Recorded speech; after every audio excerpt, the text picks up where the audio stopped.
আসসালামু আলাইকুম সম্মানিত দেশবাসী। আমরা এখন আছি আমাদের ঐতিহ্যবাহী দারুল আমান ঈদগাহ, যেটি আমাদের স্বনামধন্য একটি ঈদগাহ।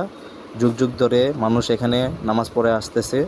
আজকে ঈদুল আজহার নামাজ আমাদের এই ঈদগাহতে অনুষ্ঠিত হবে। আসুন আপনাদেরকে দেখাই। 1885 সালের দিকে এই দারুল আমান ঈদগাহটি স্থাপিত হয়। তারপর থেকেই যুগ যুগ ধরে মানুষ এখানে নামাজ পড়ে আসতেছে। দেখুন, শুরুতেই এবারে ঈদুল আজহার মাঠ অনেক সুন্দর করে করা হয়েছে। আশেপাশের গ্রামগুলো থেকে মানুষ জড়ো হতে শুরু করেছে। আমরা একটু তাড়াতাড়ি চলে গিয়েছিলাম, যার কারণে মানুষজন সেভাবে জড়ো হয় নাই। আস্তে আস্তে মানুষ আশেপাশের গ্রামগুলো থেকে আসা শুরু করে দিয়েছে। আস্তে আস্তে সবগুলো গ্রামের মানুষ চলে আসবে। আস্তে আস্তে ঈদগাহতে অনেক মানুষ এসে পড়েছে।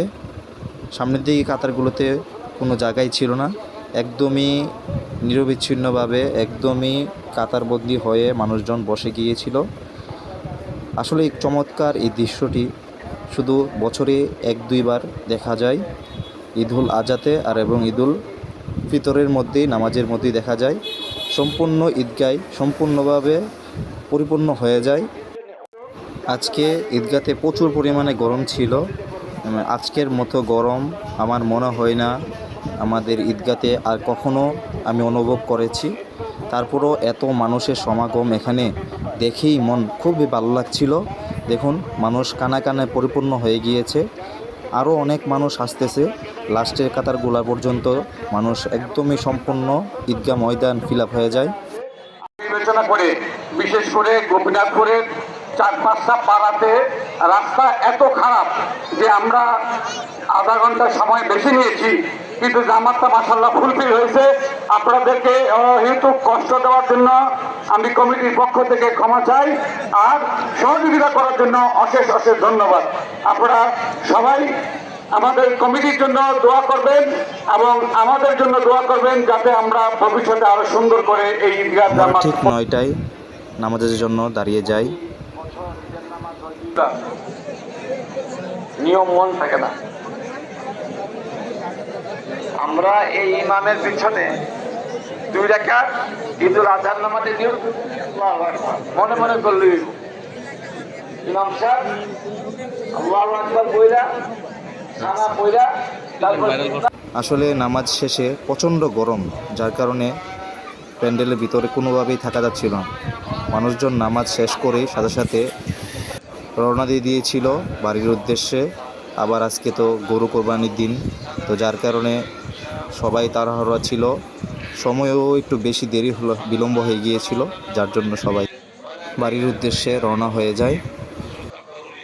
আমাদের জীবনের সমস্ত সগীরা কবিরা শিরকি বেদাতি জানা অজানা ইচ্ছা অনিচ্ছা যত রকমের গুনাহ করেছে, আল্লাহ আপনার আফার নামের কাছে আপনি আমাদেরকে ক্ষমা করে দিন। আল্লাহ আমাদের মা বাপ দাদা দাদি নানা নানি শ্বশুর শাশুড়ি আত্মীয় স্বজন যারা দুনিয়া ছেড়ে চলে গেছে, আল্লাহ তাদেরকে আপনি ক্ষমা করে দিয়ে জান্নাতের আহার হিসেবে আপনি কবুল করে নিন। আল্লাহ আমরা যারা কুরবানি দিতে যাচ্ছি, আল্লাহ আজকে যারা কুরবানি করবো, আল্লাহ আমাদেরকে সবকিছু ক্ষমা করে দিয়ে আপনি আমাদের কুরবানি গুলোকে কবুল করে নিন। আল্লাহ আমাদের কুরবানি গুলোকে কবুল করে নিন। আল্লাহ যে 2 রাকাত নামাজ আদায় করেছি, এই 2 রাকাত নামাজ আপনি আমাদের পক্ষে কবুল করে নিন। আল্লাহ আমাদের মুরব্বীদেরকে আপনি সিহাতে আমেলা কামেলা দান করেন। আল্লাহ আমাদের মধ্যে যারা অসুস্থ আছে, আল্লাহ সবাইকে আপনি সুস্থতা দান করেন।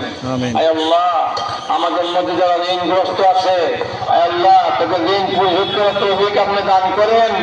আল্লাহ আমাদের মধ্যে যারা বিদেশে আছে, আল্লাহ টাকা পাঠায় পয়সা পাঠায় মা বাবার সাথে করার তৌফিক হয় না, আল্লাহ তাদেরকে আপনি সহি সালামতে রাখেন। আল্লাহ তাদের মা বাপদেরকে আপনি হায়াত তৈবা বাড়াইয়া দেন। আল্লাহ তাদের জন্য বেশি বেশি করে দোয়া করতে পারে, আল্লাহ তাদেরকে সুখে শান্তিতে আপনি রাখার তৌফিক দান করে দেন। আল্লাহ